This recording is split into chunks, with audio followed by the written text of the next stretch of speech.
చూస్తున్నారు కదా, matar mushroom masala curry ready అయిపోయిందండి. దీన్ని మీరు రోటీలోకి కానీ రైస్లోకి కానీ తీసుకుంటే చాలా టేస్ట్ బాగుంటుందండి. Please try this. ఇంకొక వీడియోతో మీ ముందుకు వస్తాను. మీ వెన్వార్.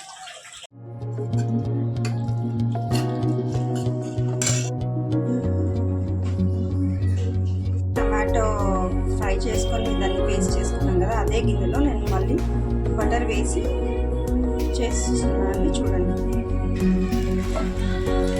బటర్ కడిగింది కదా. ఇప్పుడు మనం ఇందులోకి జింజర్ గార్లిక్ పేస్ట్ వేసుకున్నాము. జింజర్ గార్లిక్ పేస్ట్ ఇది కొంచెం పచ్చి వాసన పోయే వరకు దీన్ని మనం నెయ్యిలో వేయించుకుందాము. ఇది కొద్దిగా ఫ్రై అయిపోయింది కదా, మనం ఇందులో ఇప్పుడు మటర్ యాడ్ చేసుకున్నాము. మటర్ అనేది కూడా మనకి పచ్చి వాసన పోయే వరకు ఇందులో వేయించుకున్నాము. ఒక 2 minutes వరకు ఇందులో కొద్దిగా పసుపు యాడ్ చేసుకున్నాము. మనము ఆనియన్ అండ్ టమాటా కాజు కలిపి చేసుకున్న పేస్ట్ ఇందులోకి యాడ్ చేసుకున్నాము. నేను ఈ పేస్ట్ చేసుకునే ముందే కొంచెం గరం మసాలా యాడ్ చేసుకున్నాను. మీరు తర్వాత అయినా కూడా యాడ్ చేసుకోవచ్చు.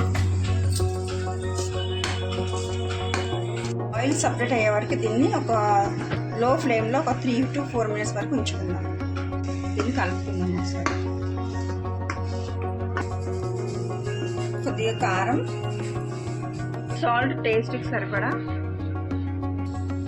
కొద్దిగా జీలకర్ర ధనియాల పొడి. చెప్పాను కదా, నేను ఆల్రెడీ కొద్దిగా గరం మసాలా యాడ్ చేసుకున్నాను.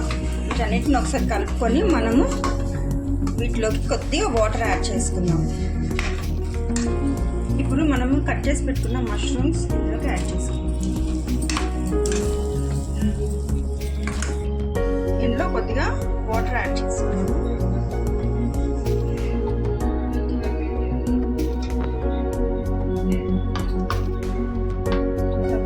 ఇంకా కొన్ని యాడ్ చేసుకున్నాం. వాటర్ యాడ్ చేసుకున్నాము. అలాగనే ఫ్రెష్ క్రీమ్ ఉంటే ఫ్రెష్ క్రీమ్ యాడ్ చేసుకోండి. ఒకవేళ ఫ్రెష్ క్రీమ్ కనుక మీకు అందుబాటులో లేకపోతే పాలపైన మీగడ ఉంటుంది కదా, అదైనా యాడ్ చేసుకోవచ్చు.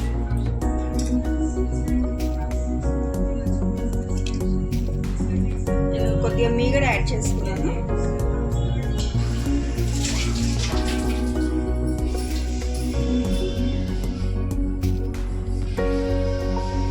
సో